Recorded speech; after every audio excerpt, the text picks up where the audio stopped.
Boa noite a todos. Que a paz de Jesus esteja em nossos corações.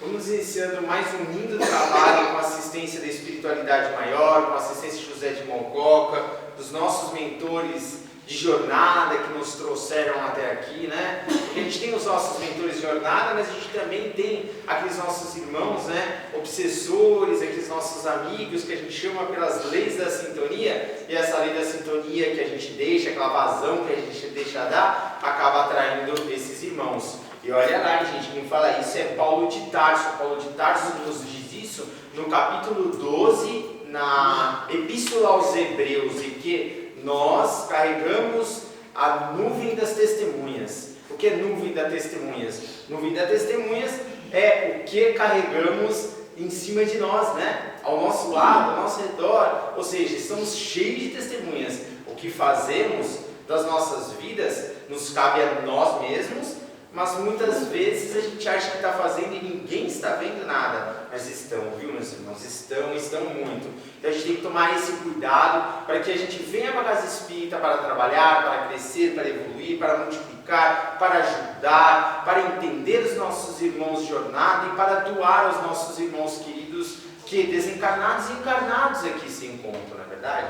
Gente, hoje quem vai fazer a palestra vai ser nosso irmão Esmeraldo, tá? Nosso irmão Esmeraldo é o nosso aniversariante, é o nosso aniversariante de sexta-feira, né? Aí eu falei assim, eu até falei, nossa, né? Eu até preparei, né? Eu falei assim, vou falar muito bem de Esmeraldo, porque quem sabe, quem não sabe, Esmeraldo está aqui desde muito tempo aqui na casa, de quantos anos já? Uns 30 anos? Por aí, né? Ou mais, né? Porque já eu tenho 30, né? Então, brincadeira. Eu era menininho e ele sempre foi um participante muito assíduo da casa, esteve nos ajudando sempre, né? E ele trouxe, né? Acompanhou ali o meu pai, né?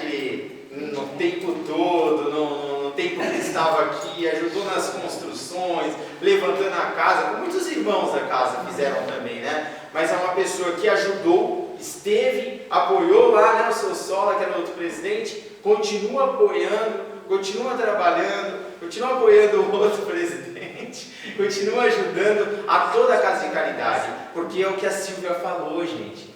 Nós que estamos aqui, eu não estou aqui hoje, o meu pai esteve um dia como presidente, hoje eu estou aqui como presidente, amanhã não vou estar mais, vão ser outras pessoas, que a gente tem que torcer para que a casa evolua, a gente torcer para as pessoas, temos que torcer para o Esmeraldo, temos que dar graças a Deus e a Jesus, que temos um irmão deste, tão querido e tão amado do nosso lado, para nos possibilitar ainda mais conhecimento, ajuda, né? Compreensão, porque a gente não está aqui à toa, viu, gente? Se a gente está junto hoje, é porque deveríamos estar. É porque no passado nos desarmonizamos e hoje aqui estamos para lutar contra essas forças ainda negativas que ainda nos atraem, nos puxam para o solo. Então vamos nos elevar, vamos altear as nossas vibrações, porque quem vai nos presentear com essa palestra linda e maravilhosa de hoje vai ser nosso irmão Esmeraldo. Vai falar sobre o que, não? O companheiro dos anjos. O companheiro dos anjos. Vamos lá, fica à vontade, Esmeraldo, é mais de Deus.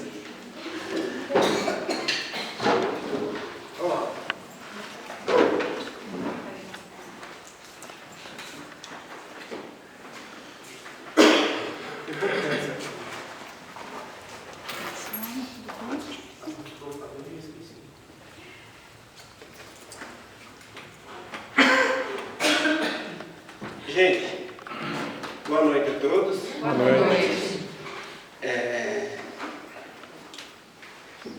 Se tem um propósito, e ele é bastante sério, é preciso que receba de nós a devida atenção no que se diz respeito aos vícios, no que se diz respeito aos dias de hoje, no que se diz respeito ao rodão da vida que a gente vem envolvido por ali.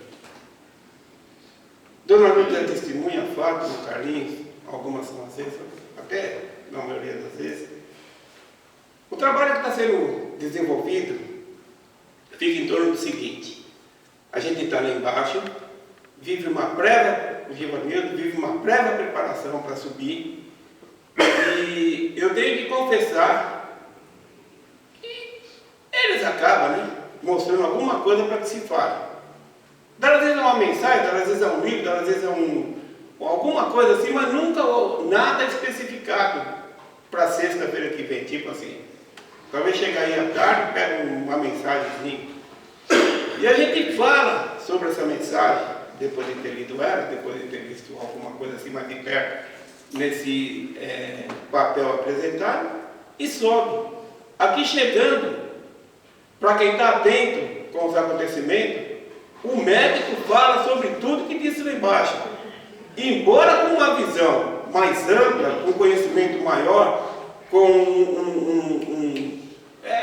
mais desenvoltura, né? Mas a mesma coisa que você falou lá embaixo se fala aqui. E de mês para cá vem acontecendo o seguinte: se fala lá embaixo, o médico repete aqui e o palestrista vem e fecha no sábado na palestra. Aconteceu com o Saulo, aconteceu com a Silvia, e as outras também foram nessa mesma condição. Para quem está com olhos, para quem está com atenção de acompanhar o que vem fazer na casa. Porque, inclusive, nesse rodão dos acontecimentos, a gente automatizou muita coisa.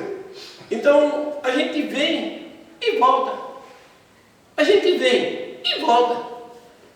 A gente vem e volta, sabe?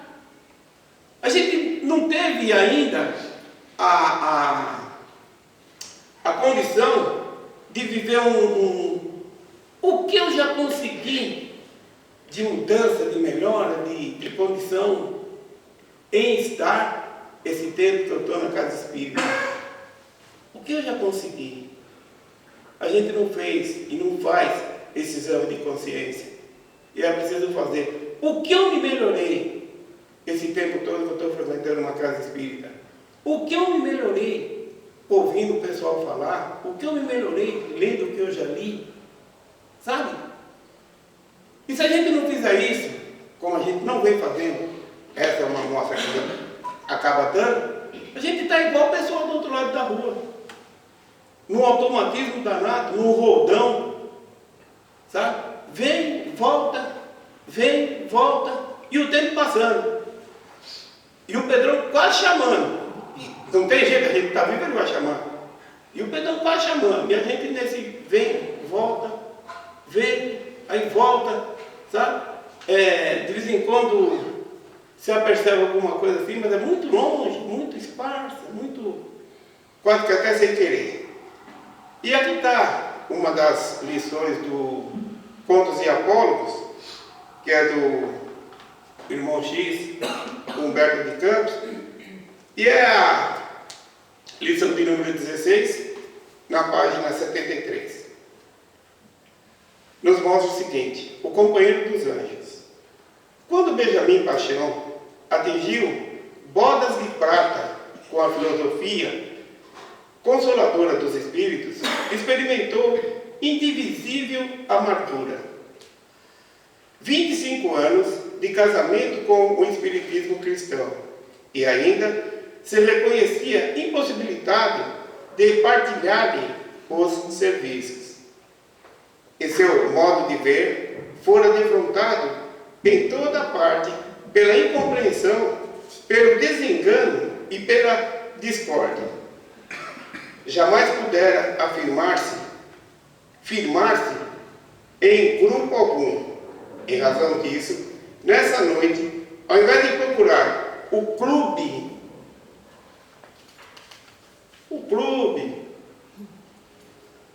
segundo o velho hábito, dirigiu-se a certa instituição em que pontificavam a boa vontade e a dedicação de Melácio, venerado guia espiritual.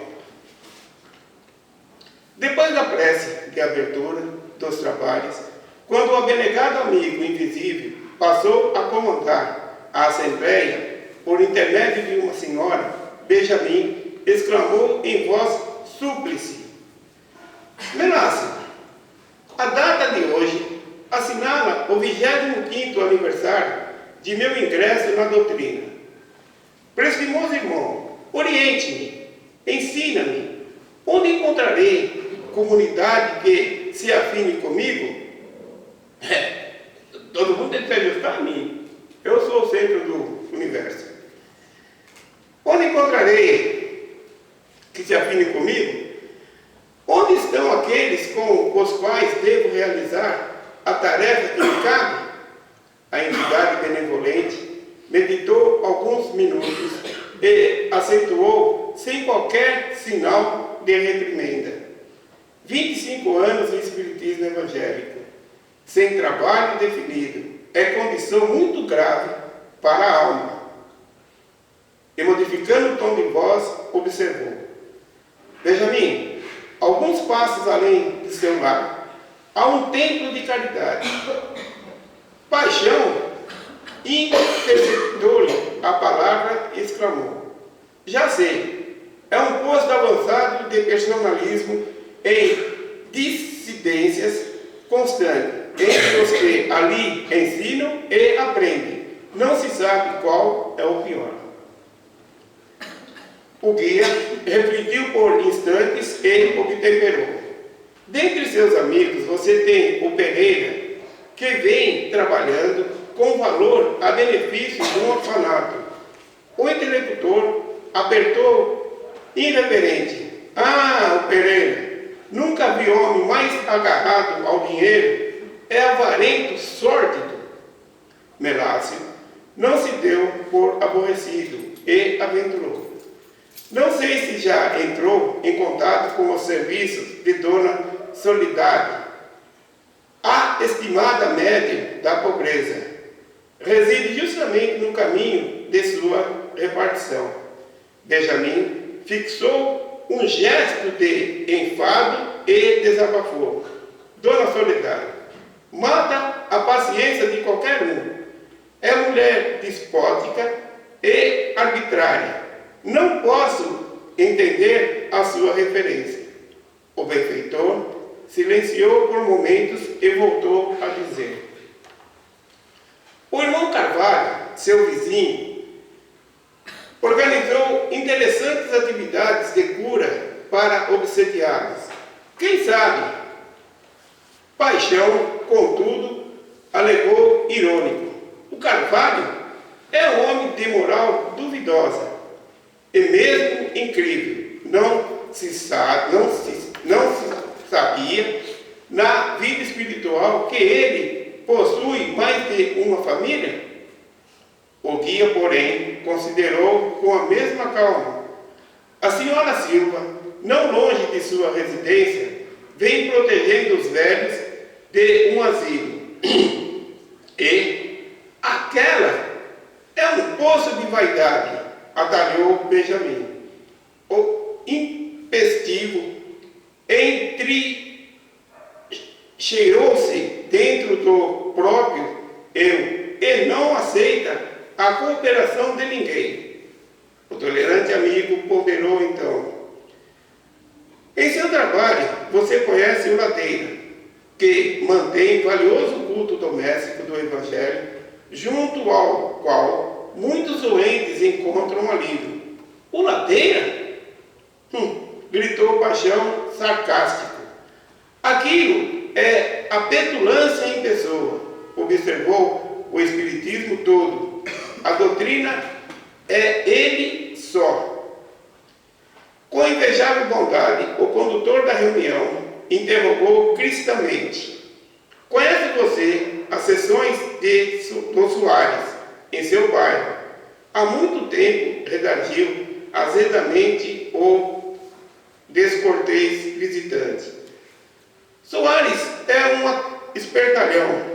Quando os guias da casa não aparecem, dispõe-se a substituí-los, sem qualquer escrúpulo.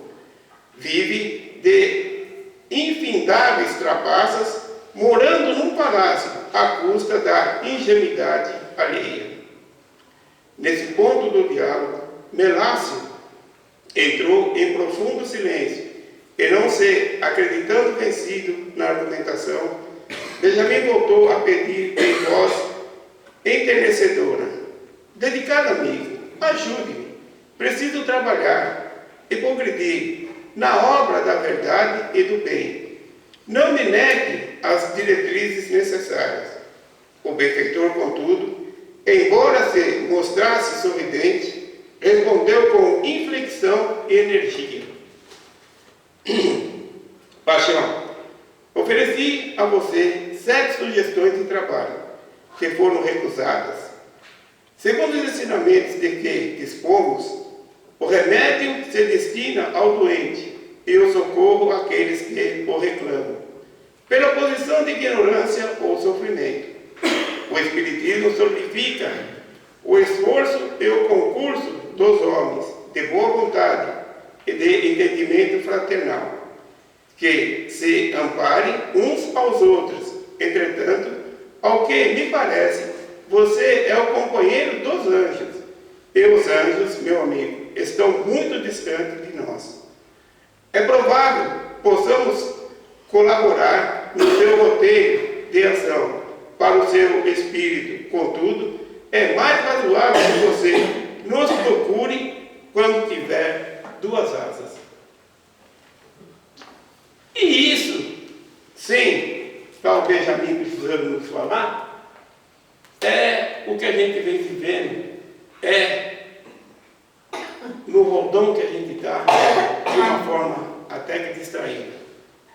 Se pega os vícios que a gente traz e que em sociedade é até comum, os 4 principais são o álcool, o tabagismo, o cigarro, o fumo, né? A gula e o sexo. E a novela mostrando esses 4 vícios, eles invadiram nossos lares. E se tornou para nós coisa familiar. E se tornou para nós coisa corriqueira. Essa situação, essa condição, nos levou a descer ladeira abaixo quanto aos outros. Aí, a gente está agora no meio de um poço, quase chegando ao fundo desse poço, sem saber como se socorrer. A gente perdeu os alicerces que se tinha em sociedade, na postura, na familiaridade, no respeito aos mais velhos da casa, pai e mãe. O Luiz Sérgio escreveu um livro. Luiz Sérgio escreveu um livro e ele escreveu,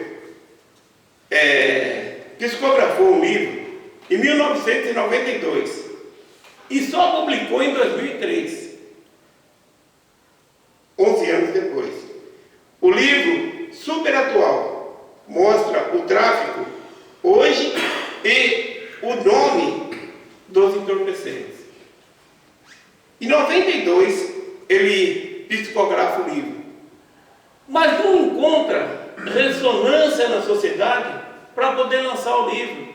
Seria jogar pedra aos porcos. Ele reteve o material. O momento não propiciava que ele lançasse o livro. Ele reteve o livro. Em 2003, por premência ou por uma condição de ressonância mais receptiva, ele lança o livro. É o livro chamado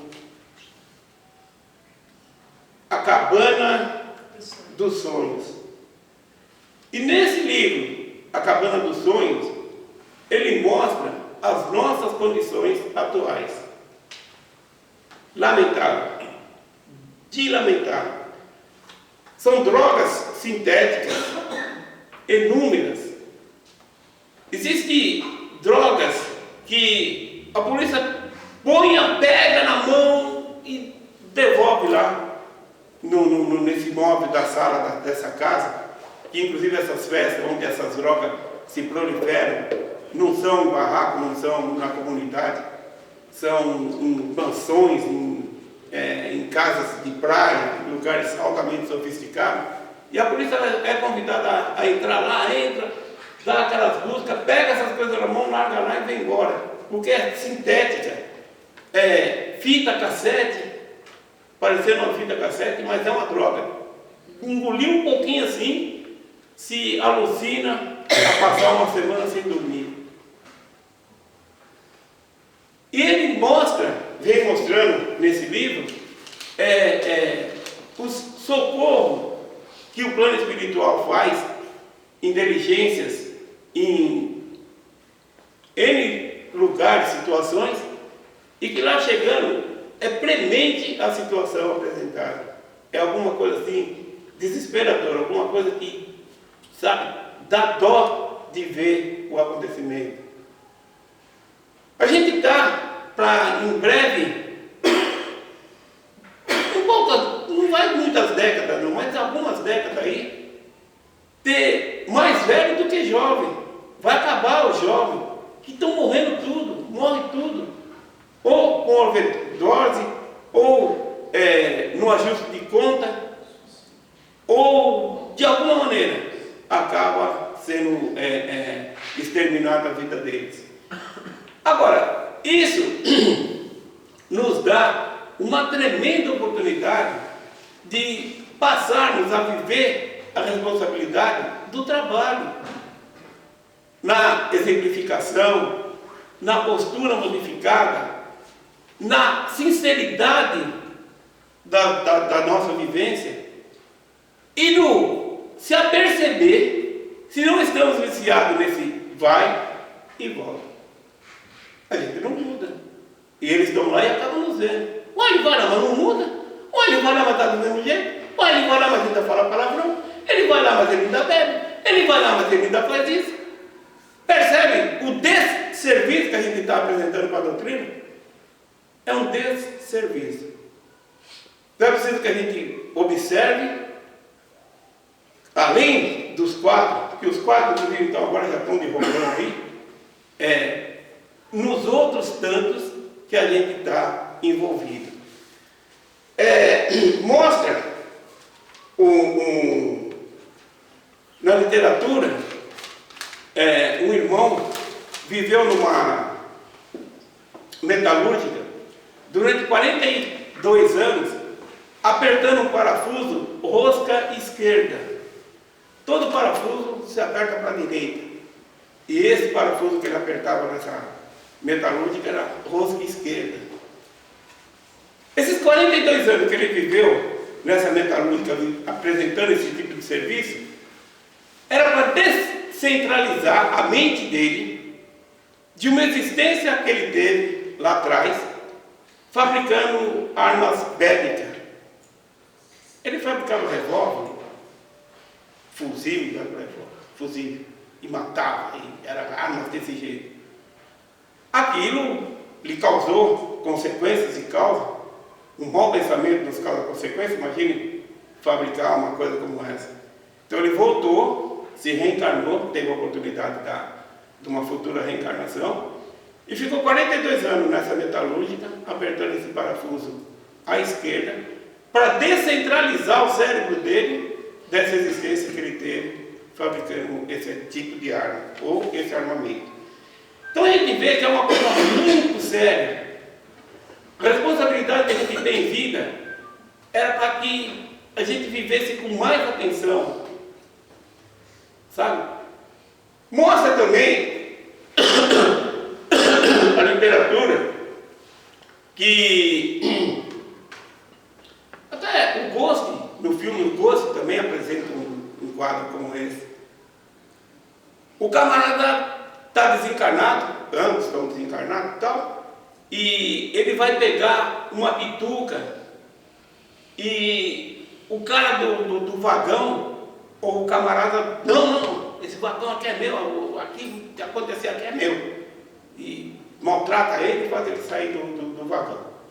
Na literatura então mostra o seguinte: o camarada invade um lugar para se usar de uma situação de vício como essa, inclusive da própria nicotina. E o cara fala, não, aqui não, você não vai ficar aqui não, você vai procurar onde ficar aí, aqui não, aqui quem está aqui está sob o meu controle. Aí ele, mas e como é que eu vou fazer? O cara falou, olha, você vai no ginásio, numa escola, pega um moleque lá, um que você se afine com ele, um que torça, não vou falar o nome do time não, um que torça para o time que você gosta, e você se justaponha a ele e faça dele o seu cigarro vivo, faça dele o seu instrumento. E isso acontece, tanto que a gente vai ver, e eu sou um exemplo dessa situação. Eu comecei a fumar com 12 anos, 11 anos e meio, 12 anos. E vim parar com 60 e poucos agora, uns meses atrás. E na minha opinião, esse camarada me deixou porque provavelmente ele se reencarnou. Então, observe a responsabilidade que a gente tem. Observe que a gente pode viver em situações N. E aí entra aquela condição de eu pedir para o pequenininho, busca lá meu copo de cerveja. Esse coitado já vai ser provavelmente uma vítima desses 14, 15 anos. Mas eu vou dar uma forcinha para que os inimigos dele do passado o encontrem agora como criança. Vai lá buscar para mim. Aí ele vai buscar, aí ele volta naquele, sabe? E vai se tornar mais fácil os inimigos dele do passado o encontrar nessa primeira infância e não na juventude. Porque eu, como chefe de família, como viciado, como um alta sociedade, estou exemplificando isso para a criança. Então é preciso que a gente tenha muita atenção para a vida, com a vida, porque não é brincadeira. Até diz a expressão, mas todo mundo faz assim. Rapaz, eu não sou todo mundo. E todo mundo é gente paju. A gente é uma individualidade. Então a gente não pode viver esse tipo de situação. Precisa dar um jeito possível, dar uma atenção para não entrar nesse tipo de situação. A atmosfera do planeta está sobrecarregada, está carregada e densa, está, sobrecarregada. Nossos maus pensamentos, nossas más intenções, nossas ganâncias, nossos desesperos, essas alimentações ruins que a gente mantém acesa 24 horas por dia, a gente vive a lei do Gerson, quer levar vantagem em tudo, a gente vive um desespero em cima dos bens materiais, a gente está com um, quer dois, a gente está com dois, quer três, a gente aí vive nesse sufoco todo. E poluindo a atmosfera com essa nossa idiocracia mental. Então a atmosfera está nessa condição. E tem a atmosfera alimentada por nós, individualmente, né? E a gente facilita esse dar a mão a essas obsessões que a gente vive, que a gente vê depois. E aí fica até sem entender o que está acontecendo. Mas é um conjunto de favorecimento. E a gente acaba indo de roldão. Senta à mesa, não sabe nem se já comeu, vai comer de novo. Já comeu que nem um doido, mas ele não sossega. A gente se distrai na atenção da alimentação, se distrai na atenção do tudo. Nesse roldão atmosférico, no favorecimento que essa atmosfera nos proporciona, e a gente vai no roldão. Vai aí com... Sabe? É preciso que a gente tenha muita atenção com a vida, né? Uma pessoa que bebe, uma pessoa que, como no exemplo do vai fazer o seu instrumento, uma pessoa que bebe, quando ela entra num bar, existe ali um movimento de espiritual que a gente nem consegue imaginar, mas ele é grande. O cara entra sozinho no bar, só está ele, o dono do bar, e ele sente uma aversão, ele sente uma competição, ele sente... E isso está acontecendo no caso dessa criança que o que quer fumar do lado de lá vai ter que escolher. Esses caras então deixaram a veste física, continuam viciados, querem beber, e eu fui o primeiro a entrar nesse bar. Eles estão ali esperando quem vai chegar. Essa competição então acaba acontecendo quando a disputa entre eles acontece. Não, você vai ficar comigo, não, vai ficar comigo, vai ficar comigo. E eu chego até a perceber alguma coisa, pô, mas eu estou sozinho aqui. Percebe? É uma situação. Eu vivi tanto. Aí eu até contava isso pro Aguinaldo. Eu vivia tanto que dava febres intestinais de buscar aí, não se sabe o grau de temperatura. E aquela febre, aquele mal-estar. Olha o que eu aprendi a fazer. Ia na geladeira, pegava uma garrafa d'água gelada, aí umedecia uma toalha e punha em cima da barriga, sobre a barriga assim. A toalha chegava e enfumaçava, esquentava a água e saía fumaça da toalha. Mas depois de 15, 20 minutos fazendo essa operação, a febre passava, o bem-estar me envolvia. Eu digo, opa, já dá para tomar uma. Não queria saber que hora que era também. Então, vê, são situações, sabe, difíceis, sabe, tem uma tensão danada, senão a gente vive esse tipo de situação. E é um sofrimento que não tem nem palavra, é um sofrimento assim enorme. Então a gente precisa estar se atendo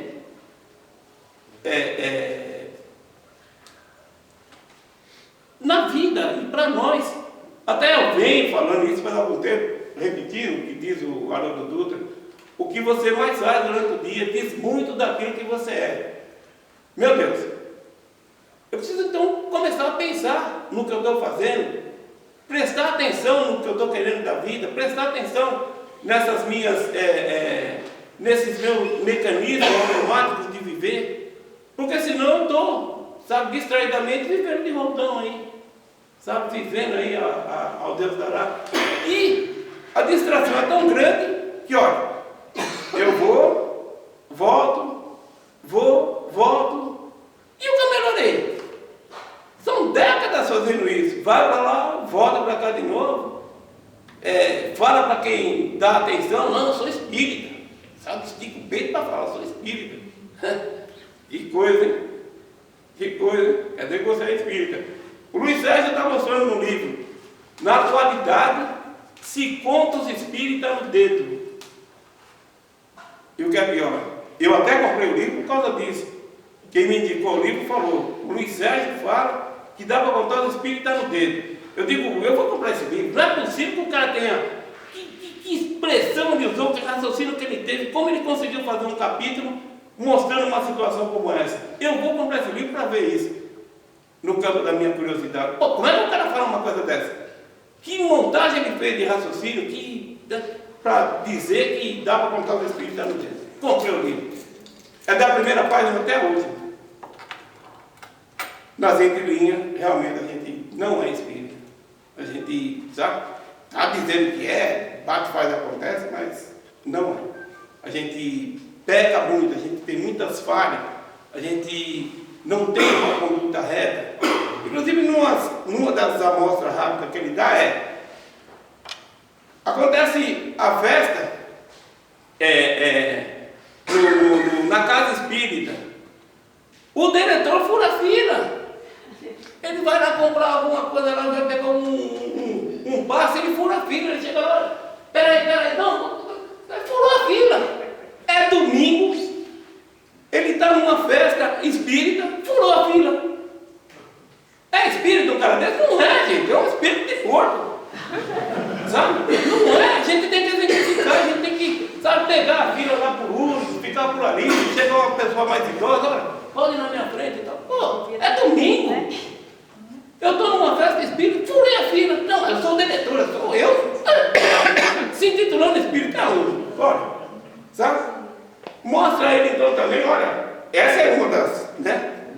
das situações que no livro mostra então que realmente dá para colocar os espíritos no dentro. E ela teve a felicidade de ver isso primeiro que eu.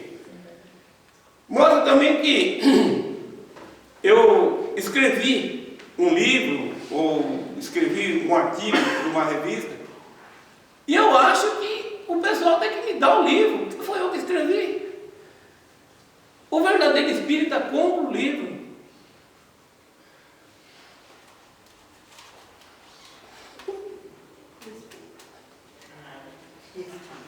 Vê então, a gente não é, a gente sabe, diz que está com essa intenção toda, mas não é. A gente, a bem da verdade, não passa de uns marca-barbantes, sabe? É preciso se melhorar muito, é preciso estudar, é preciso, sabe, se trabalhar, é preciso, sabe, ajudar em casa, sabe? Fazer a caridade em casa, sabe? A gente começar em casa ali, porque, inclusive, o problema da caridade não está no dar, está no ser. E olha, porque esse orgulho que eu carrego aqui, sentar ali na padaria, perto do mendigo, vou nada. Olha, quando passar, todo mundo vai me ver. Percebe o tamanho do meu orgulho? Percebe como eu sou caridoso? Sou nada. Quero ver eu baixar lá com o cara lá, fala, peraí que eu vou lá buscar para você, voltar numa coletividade ali. Não, ninguém faz isso. Aliás, faz uns grandes vultos. E aí depois a gente fica, porque o São Francisco de Assis, porque o Chico chama. Rapaz, faça também. Desculpa, a gente tem essas oportunidades, a gente pode também precisa ter nós. Abraçado num orgulho aí que sabe alguma coisa bastante vantajosa ou enorme, e a gente não faz. Ó, o cara está trabalhando de pedreiro ali, o meu vizinho. Se der para mim não cumprimentar ele, eu passo por ali. Ele está sujo, eu vou cumprimentar ele. A gente vive desse jeito. E se dizendo espírita, não é. Não é. Sabe, não é. A gente tinha que ver a gente, tinha que ver a pessoa, tem que ver quem precisa. Tem que ser sincero nas situações. E a gente não vem fazendo isso ainda. E contamos com a sorte e a felicidade de sermos protegidos e amparados por esses mentores, né? E sabendo dessas nossas deficiências, pequenez que a gente alimenta, nos auxilia e ampara, mas não é fácil. Não é fácil. Eu mostro também uma outra situação seguinte. A minha próstata está 23,49. Então é um câncer do tamanho de uma segunda-feira. Mas eu não posso chegar lá na esquina e falar para os caras, vamos lá na instituição, que hora como é que eu estou e hora que eu estou bem, vamos lá que você vai. Não. Para ele conseguir o que eu estou conseguindo até agora, existe um processo, existe um tempo, existe um empenho, existe uma vontade. Existe uma série de fatores. Existe uma sinceridade. Como é que o cara vai vir de lá aqui e chegar aqui e vai dar tudo certo para ele? Milagre não existe. Instantâneo só leitinho. Então não adianta trazer ele aqui que ele vai melhorar. Tem que trazer ele aqui para ele iniciar um processo. Mas trazer ele com a intenção de que ele vai chegar aqui e vai ficar bom, isso é, sabe, deixar de ser espírita, mais uma vez. Então ele não tem entendido nada, sabe, bobeando por ali. O pessoal que passa aqui fala, a gente teve sábado a Silva, teve a semana passada o Saulo. Eles trazem algumas coisas assim, com a profundidade, com um empenho tão grande, mas dentro desse automatismo que a gente está. Vem para cá e volta para lá, vem para cá e volta para lá, a gente nem presta atenção. A gente nem ouve, a gente nem entende. A gente nem comenta depois como se fosse alguma coisa inferior ao conhecimento que a gente tem. Meu Deus, não é não. Não é não. A gente nem comenta, foi boa para... Não. Alguma coisa inferior que ele disse ali. Não disse nada aqui. Então a gente precisa se melhorar nesses particulares e nesses aspectos. Olha, eu estou com... Hoje, amanhã é feriado, vamos ler esse livro aqui, depois nós vamos embora. É assim, eu estou com esses livros aqui, João Batista do Vale, Os Malefícios do Fumo. Coragem para Mudar, é do Espera aí que eu falo. É do...